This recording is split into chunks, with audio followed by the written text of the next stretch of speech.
Good morning, friends. Hello, hello. And we are back. It's been I've been 10 days or so since last we met here at 1111, and I'm glad that you're here and a part of this journey. I'm glad to be back, having taken a little time for a pilgrimage. I pray that wherever this finds you today, it finds you well and good and whole. That we'll give it a moment or two for a few people to come in on the live stream. I hope everybody's doing all right. It's been an amazing trip. I hope each of you have had a good little respite and time away from our appointed hour here. Good morning, everybody. Hello.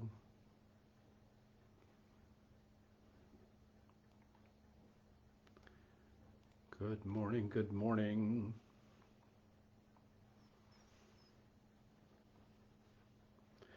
Hey, Donna, good morning to you. It is good to be back. Glad to hope you're doing all right.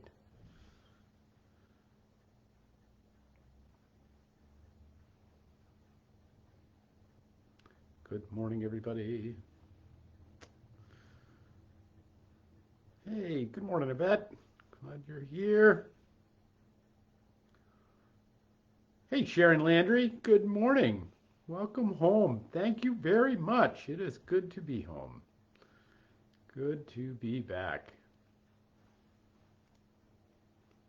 Good morning, everyone. All right, let's get going this morning. It is the 21st day of May here at 11:11 on this Wednesday, and I'm glad you're with us, that wherever this may find you or whenever this may find you, that it brings you blessing. I just returned from the International Military Pilgrimage to Lourdes, France. Lourdes is a place where miracles happen. There are 11 places on the globe in which the traditional church, whether it is the Roman Catholic Church, the Orthodox Church, but have said that they were legitimate and real apparitions of Mary, the Mother of God. Of those 11, the site that carries with it the most healing and the most and have actually embraced their identity as a site of healing is Lourdes, France. And so I am just on back from the international military pilgrimage from there. So that, and what that means is that while I was there over these past 5 days, that 28,000 soldiers from 34 different countries came to Lourdes in order to seek healing and reconciliation from the wounds of war. Prayers were said, high masses were lifted up. The underground chapel that they have there seats about 25,000 people, and it was packed for Sunday worship. To worship with 25,000 of your closest uniformed friends, it was quite an experience. In all of that, though, there is this way that this morning, what I want to point us towards is actually one of the parables of Jesus. That one of Jesus's great stories about homecoming, because quite literally, I'm in the middle of that homecoming. As you, if you can imagine the incredible power and just shenanigans and all the things that go with that experience, and here I am finding myself right back as Sharon said, welcome home. And so, one of the great stories of homecoming in Bible is the stories of what is known as the story of the prodigal son. And so I want to read it for you this morning, and that we might hear it, and we'll talk a little bit about it. But I want you to just hear the story of this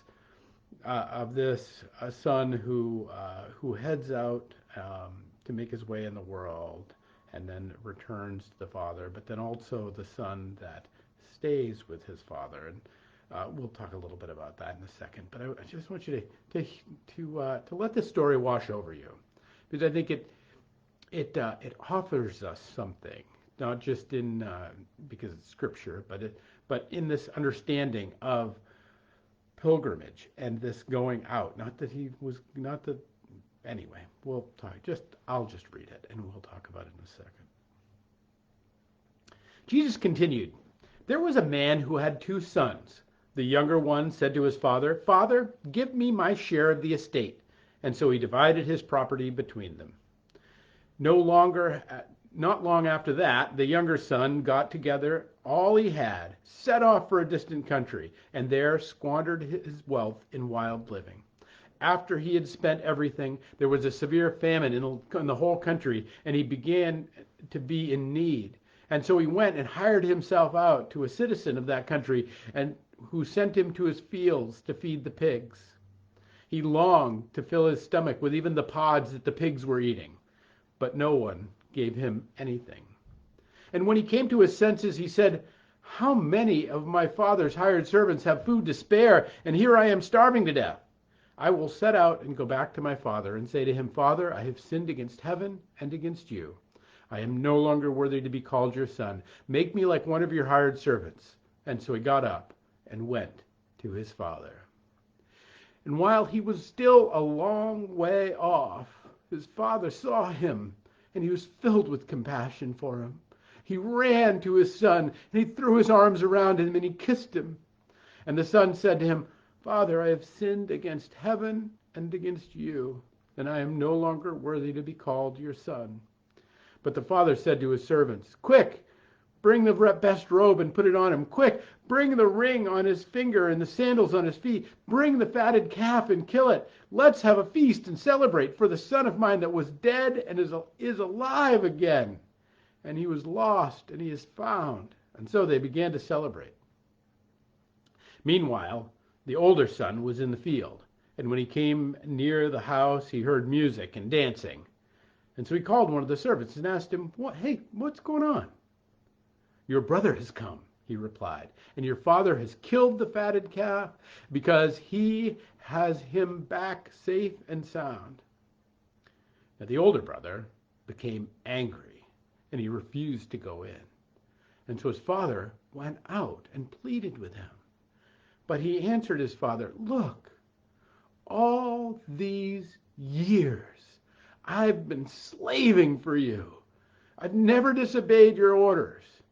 And yet you never gave me even one young goat, and so I could celebrate with my friends. But when this son of yours, who squandered all your property with prostitutes, comes home, you kill the fatted calf for him.' 'My son,' the father said, 'you are always with me, and everything I have is yours. But we had to celebrate and be glad because this brother of yours was dead, and he is alive again.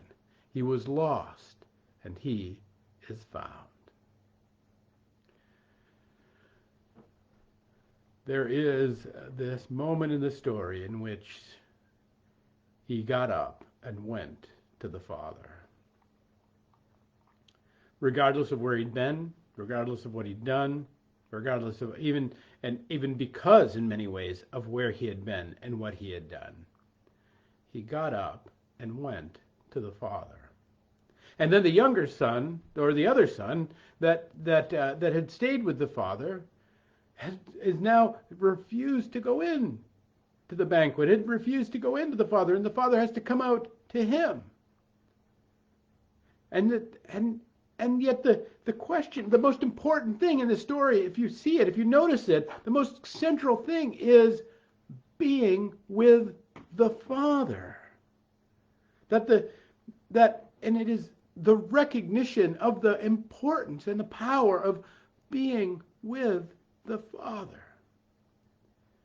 The younger son, who goes off and squanders his inheritance, he doesn't realize the power of being with the Father. until it's no longer there, until it's no longer absent, until everything he could, all of the good greeblies, all the good fancy pants, all the lollipops, the lickies and chewies, all of the great things that he got from it, all of it was gone until he recognized the absence of it, that what brought him all good things was the presence of God, the presence of the Father. This is what the parable is speaking to us about. And the other son, and this, friends, is the thing about the story, is that the power of the story is not about the prodigal son, even though it's often called the parable of the prodigal son. The most tragic figure, the most difficult figure, what this parable is really pointing us towards is the drama of the other son, the faithful son, the one who stays there and has the presence of the Father the whole time and never rejoices in it. To have the presence of the Father the whole time and never rejoice in it.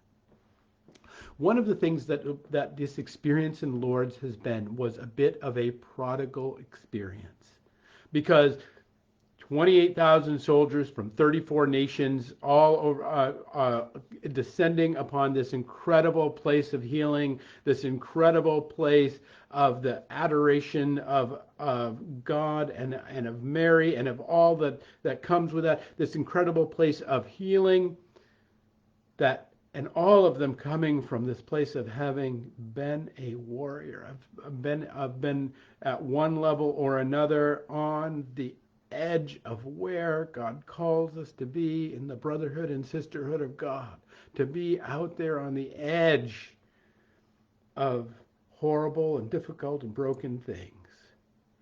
And so for every pilgrim there to come to Lourdes was a bit of a prodigal moment. It was a returning moment. It was a coming back to God in some form or another. In one form, in one manner or another. Many of them wouldn't even necessarily name it in such a way. But they came back to the presence of the Father.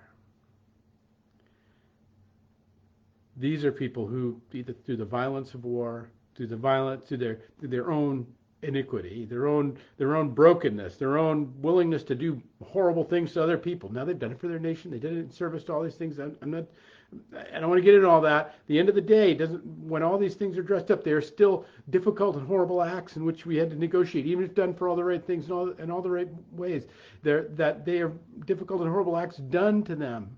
There's injustice. There's the brokenness of the world wrapped up in it all. And to return to that, well, is to be able to, is a bit of a fatted calf moment. But what then does it say about the rest of our lives? Now that's those folks there. And that our invitation to look at this world, our invitation to look at our lives, our invitation to look at the relationships we have or we don't have, and to rejoice in them. Notice what he says, that son that is so faithful and stays home. You never gave me even one small goat to go celebrate with my friends. You never gave me one small goat even to go celebrate with my friends. It is the prodigal son that returns to the Father. And yet the Father, the one who is in the presence of the Father, doesn't take the gifts that the Father has for him. Everything I have is yours. If you wanted a goat, just take it. Go celebrate with your friends. That would bring me joy. Celebrate with those whom you love.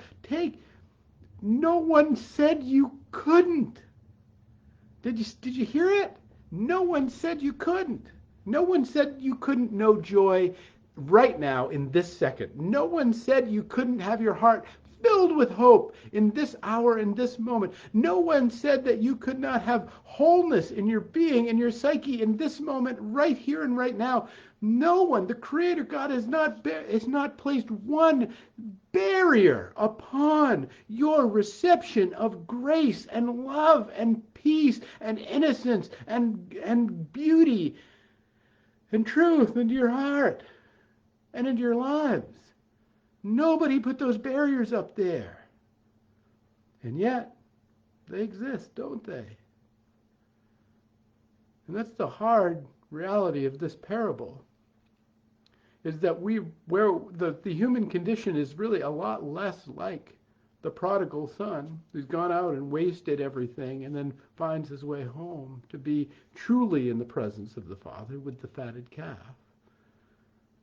But it is much more like the second son, the faithful son, for whom has all the blessings of the world spread out in front of him, and yet never quite gets around to having that party with his friends, never quite gets around to sending that text message to reconcile with somebody they love, never quite gets around to going out to look at the beauty of the flowers in their midst, never quite gets around to forgiving themselves and their lives and their spouse and their brothers and sisters and the people that they're close to, all of their imagined little insults, so that they can just enjoy their presence before we're all called home. Friends, my hope for you is that this little day might be a little bit of your own pilgrimage. It might be a little bit of your own journey. That you will come to know and to see that you dwell with the Father right now. And your Father in heaven wants to give you all good gifts. And so, instead of that resentment, instead of that wandering outside the hall that has to draw the Father to come to you, embrace and embrace and embrace again the true and the good and the beautiful in this world, and whatever that little goat is that you want to go celebrate with your friends, take it. Open yourself to it. And know that the fatted calf is there for you. The beautiful and the succulent and the glorious, true, good, and beautiful things of your life are there for you. That if you were the only person that had ever been created in all of earth, if you were Adam or you were Eve, if you were the only person, all of creation would have been created as it is. All of the birds, all of the ocean, all of the fish, all of the things would have been brought just for you, because that the creation is poured out for you to be a part of. It is this grand gift. And it's my hope in these days ahead, friends, that on your little pilgrimage, you too will enter the banquet hall and rejoice with all of the brokenness of the world, with all the wrongs, with all the unfairness, and just set aside whether it's fair or not, or it's right or not, or even whether it was. But take up and have a banquet to those whom you love. Because even as the father in the parable points to, it is later than we think, and all that is God's is yours in this hour. Peace and grace to you all, my friends, and we'll pick it up tomorrow with another 11:11.